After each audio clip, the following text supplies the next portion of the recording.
Is NEET biology classes में। आज के वीडियो में हम लोग ह्यूमन रिप्रोडक्शन चैप्टर के लास्ट सेगमेंट की बात करने वाले हैं, दैट इज द लैक्टेशन। इसके बाद हम लोग इसी वीडियो में बात करेंगे disorders related to the reproductive system in humans. तो आइए शुरू करते हैं अपने वीडियो को। वीडियो शुरू करने से पहले अगर अभी तक आपने हमारे यूट्यूब चैनल को सब्सक्राइब नहीं किया है तो प्लीज उसको सब्सक्राइब करिए। तो आइए स्टार्ट करते हैं अपना वीडियो। लैक्टेशन। तो students, what is lactation? Lactation होता क्या है? ऐसा प्रोसेस जिसमें मेमरी ग्लैंड्स के द्वारा मिल्क का प्रोडक्शन होता है, इसको हम लोग कहते हैं लैक्टेशन। यानी कैसे डिफाइन कर सकते हैं इसको? The process of production of milk by the mammary glands is known as lactation. इसको हम लोग क्या कहते हैं? लैक्टेशन। स्टूडेंट्स, ध्यान रखने वाली बात यह है कि लैक्टेशन यानी कि मिल्क का प्रोडक्शन कब शुरू हो जाता है फीमेल्स के केस में? इट स्टार्ट्स फ्रॉम या starts at the end of pregnancy. ये प्रेगनेंसी के एंड में शुरू होता है and after the birth,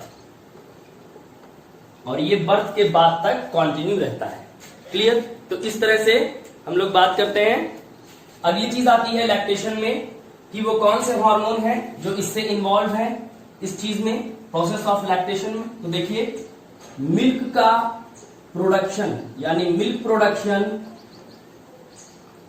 it is under the control of prolactin hormone. Milk secretion it is under the control of progesterone hormone, and milk ejection it is the process which is under the control of oxytocin। तो ये तीनों चीजें आपको ध्यान रखना होगी, prolactin, progesterone and oxytocin. जिसमें prolactin कहां से सिक्रीट होता है students? Prolactin is secreted from the anterior pituitary, oxytocin is secreted from the posterior pituitary, while progesterone is secreted from the, एक तो प्लेसेंटा से भी रिलीज होता है और दूसरा that is the corpus luteum। तो इस तरह से ये तीन हार्मोन्स बड़े इंपॉर्टेंट हैं, ये हम लोगों को ध्यान रखने होते हैं।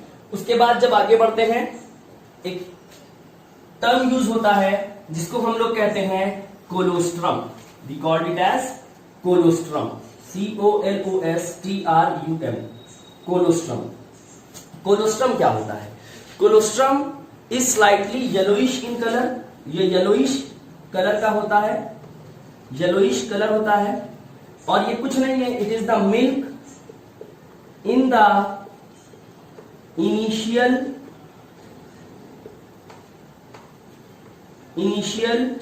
2 to 3 days of lactation. Lactation के शुरुआती 2 से 3 दिन में मिल्क को हम लोग क्या कहते हैं स्टूडेंट्स? कोलोस्ट्रम कहते हैं। ये येलोइश कलर का होता है। It also contains IgA antibodies. इसमें कौन सी एंटीबॉडीज होती हैं? IgA एंटीबॉडीज होती हैं, और this antibody is given to the foetus, sorry the newly born यानी यंग वन को दिया जाता है। इस तरह से कैसी इम्यूनिटी दी जाती है बच्चे को? Passive immunity. It provides passive immunity to the newly born baby. Newly born baby को कैसी इम्यूनिटी दी जाती है? कोलोस्ट्रम के द्वारा। पैसिव इम्यूनिटी क्यों? क्योंकि ये immunity, this immunity is being provided to the newly born by the mother directly. The body of newly born is not synthesizing the antibodies itself. That is why we are giving it the name passive immunity. यहाँ पर जो young one है उसकी body खुद से antibodies का production नहीं कर रही है, जबकि उसको readymade antibodies that is IgA यानी इम्यूनोग्लोबुलिन ए दिया जा रहा है जो मदर के मिल्क के थ्रू आ रहा है। तो यहाँ पर इस इम्यूनिटी को हम लोग कहते हैं स्टूडेंट्स पैसिव इम्यूनिटी। जब हम लोग आगे बढ़ते हैं तो आगे हम लोग देखते हैं कॉम्पोजिशन ऑफ द मिल्क। तो आइए देखते हैं मिल्क के कॉम्पोजिशन की बात करते हैं, तो जब हम लोग मिल्क के कॉम्पोजिशन की बात करते हैं स्टूडेंट्स, तो जो इंपॉर्टेंट पॉइंट्स हम लोगों को ध्यान रखने हैं वो कुछ इस तरह से हैं। मिल्क में पाए जाने वाले प्रोटीन को हम लोग कहते हैं students casein, it is known as casein protein.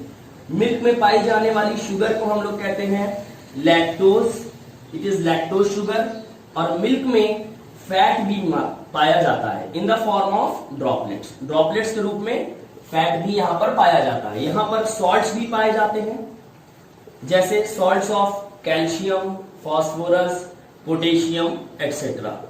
इस तरह के सॉल्ट्स पाए जाते हैं, कैल्शियम है, फास्फोरस है, पोटेशियम है, इस तरह के सॉल्ट्स हैं। जैसे अगर आप इसमें और इंक्लूड कर सकते हैं सोडियम, इस तरह के सॉल्ट्स पाए जाते हैं। और जो इंपॉर्टेंट चीज है वो कौन सी है यहां पर, milk is very poor in iron content. Iron का कंटेंट लगभग नहीं के बराबर होता है, very poor in iron content. Milk में आयरन बहुत कम मात्रा में होता है। मिल्क में जो विटामिन पाया जाता है उसको भी हम लोग याद रख सकते हैं, बहुत थोड़ी सी मात्रा में विटामिन सी भी मिल्क में पाया जाता है। Very small amount of vitamin C is also found in the milk. तो इस तरह से हम लोग ने बात कर ली है मिल्क के कॉम्पोजिशन की। और एक पॉइंट जो आपको याद रखना है, एक मदर जो जिसमें नॉर्मल लैक्टेशन है, किसी तरह की कोई प्रॉब्लम नहीं है लैक्टेशन को लेकर के, it produces 1 to 2 litres of milk per day. एक दिन में वो लगभग 1 से 2 लीटर मिल्क का प्रोडक्शन करती है। तो इस तरह से लैक्टेशन का प्रोसेस पूरा हो जाता है। अब हम लोग जल्दी से आगे बढ़ते हैं स्टूडेंट। अब हम लोग बात करने वाले हैं students disorders and conditions related to the reproductive system की। तो आइए देखते हैं कुछ कंडीशंस या कुछ डिसऑर्डर्स जो रिप्रोडक्टिव सिस्टम से रिलेटेड है उनकी बात करते हैं। The first is azoospermia. Azoospermia means absence of sperms in the semen. जब सीमेन में स्पर्म्स लगभग एब्सेंट हो जाते हैं तो उसको एज़ोस्पर्मिया कहते हैं। अगर स्पर्म काउंट लो हो जाता है then it is known as oligospermia. जब टेस्टिस को ऑपरेशन के द्वारा यानी कि सर्जिकली बॉडी से रिमूव करते हैं then this condition is known as castration. The next is cryptorchidism. Cryptorchidism एक ऐसी कंडीशन है स्टूडेंट्स जिसमें टेस्टिस स्क्रोटम में आ ही नहीं पाती हैं, यानी when testis fails to descend into the scrotum, this is known as cryptorchidism. Hysterectomy.